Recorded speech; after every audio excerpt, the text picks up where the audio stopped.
primera invitada de este martes, y no podía ser otra que Laura López, nuestra psicoanalista. ¿Qué tal, Laura? ¿Cómo estás? Muy bien, muy contenta de estar contigo, hablando con todos y estupendo. Aquí maravillada de cómo me acogéis. Hoy vamos a hablar de un tema pues que les ha afectado a muchos durante esta pandemia. Se ha cumplido un año recientemente, sí, Laura, de ese confinamiento, de ese año, bueno, pues que no hemos podido hacer una vida habitual, ¿verdad?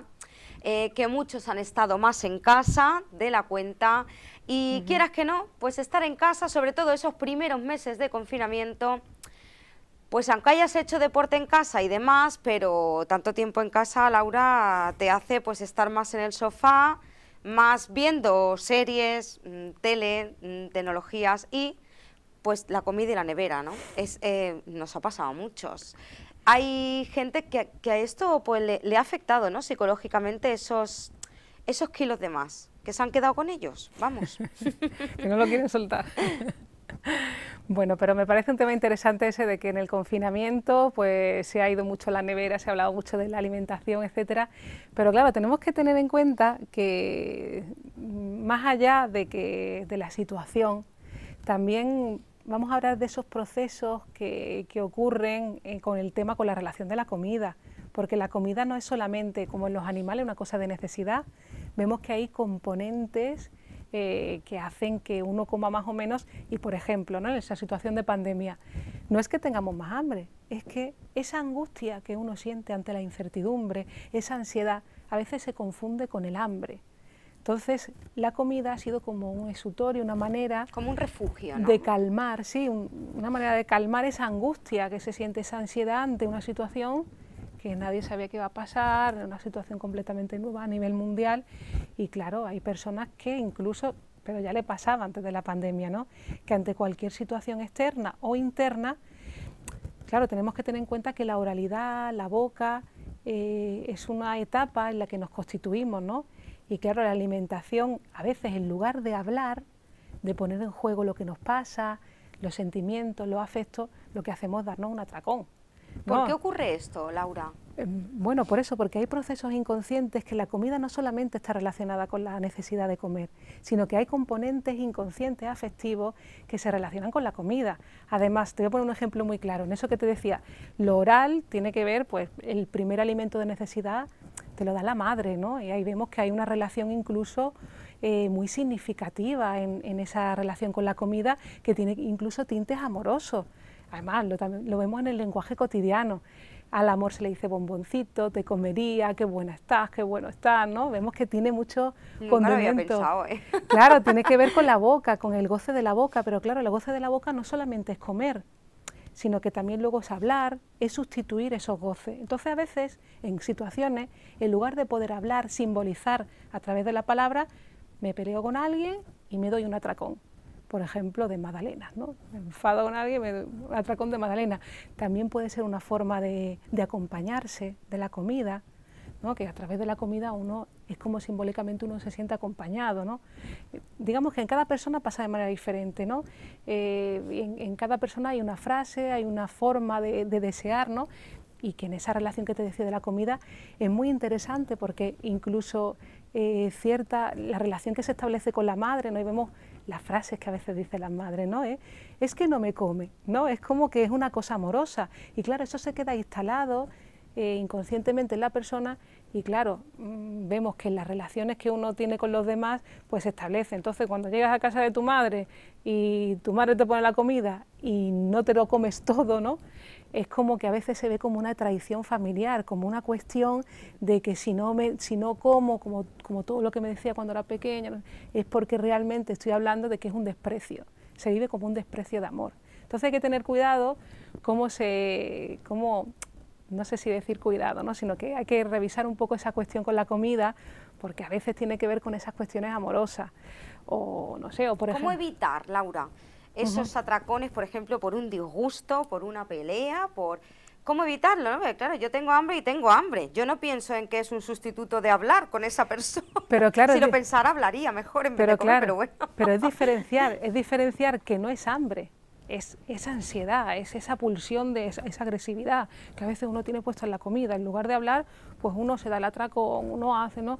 y vemos que está muy relacionado con esa cuestión afectiva, ¿no? Entonces, me parece importante que uno revise esas cuestiones en uno. Además, que muchas veces tampoco tiene que ser exactamente esa cuestión de que por hostilidad o no sé qué, sino que en cada persona se va a jugar diferente. Incluso en muchas personas también sabemos del goce que tiene la boca, de lo erótico también que puede llegar a ser la boca. Y vemos que en muchas ocasiones la comida está muy relacionada también con cuestiones que no se pueden hablar de índole sexual, ¿no? De la sexualidad, que está puesta más en la comida que en lo genital, por ejemplo, las relaciones sexuales afectivas, ¿no? Y vemos que también pues, puede tener que ver con eso. Incluso hemos visto en clínica, ¿no? Y también hay libros de la editorial Grupo Cero que nos hablan de estas cuestiones, como por ejemplo Doctor, porque no pueda adelgazar, Psicosomática 3, que te habla de la anorexia, la bulimia, la obesidad, y que hablan de todas estas cuestiones inconscientes, que no es algo que uno vea simplemente, se ve el efecto, ¿no? Sino que tienen que ver con otras cuestiones que están reprimidas y que a través de la terapia se van levantando, y es como es una interpretación, ¿no? Por ejemplo, también había un caso que comenta Alejandra Menasa también, la doctora Alejandra Menasa, en una conferencia, y que hablaba de una cuestión que tenía que ver con una cuestión inconsciente del embarazo.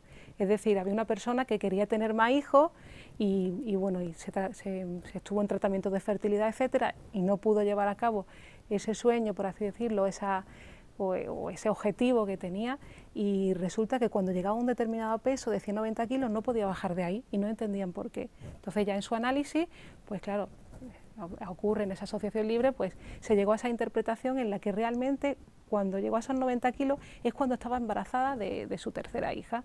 Entonces ahí es como inconscientemente era una cuestión que había con el embarazo, ¿no? Y digamos que en cada persona pasa diferente, o a veces tiene que ver también con esos deseos de infidelidad o esos deseos de seducción, que claro, cuando uno tiene más kilos de más, pues ahí es donde tapa esas curvas de mujer, o vemos las chicas, ¿no? Que se ponen un jersey muy ancho cuando llega la pubertad, etcétera, para tapar esas curvas femeninas, porque se pone en juego tu deseo, ¿no? Y cuando te miran, pues también uno he observado, pues ahí también se pone en juego de decir que no, o decir que sí, mi sexualidad, ¿no? Y también es una manera de tapar esas cuestiones.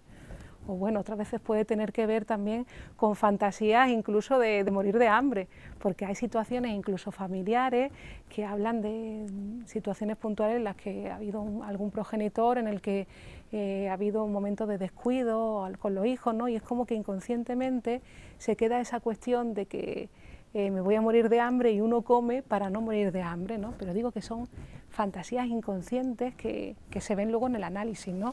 Y explica por qué uno no puede adelgazar hasta cierto punto, o qué le pasa con la comida, ¿no? Y habla de todas esas cuestiones inconscientes, que es esa cuestión con la boca, con la relación con los otros, ¿no? Laura, hemos hablado de, bueno, pues atracones en un determinado momento de ansiedad, ¿no? Pero bueno, pues hay enfermedades muy graves relacionadas con la comida, como la bulimia, la anorexia. ¿Son enfermedades que se pueden tratar a través del psicoanálisis? Es que es importantísimo tratarlas a través del psicoanálisis. ¿Por qué? Porque la psicología se queda en el comportamiento, y claro, no es una cosa de fuerza de voluntad. A ver, también decir que es importante las terapias de grupo, ¿no? Porque te ayudan de alguna manera a sostenerte en relaciones que te van a producir salud. Como bien he dicho, hay veces que hay relaciones en las que uno pues, le es más difícil establecer esos compromisos con los demás. También es muy importante el compromiso con el médico, con los demás, etcétera, para estar sostenido en la salud.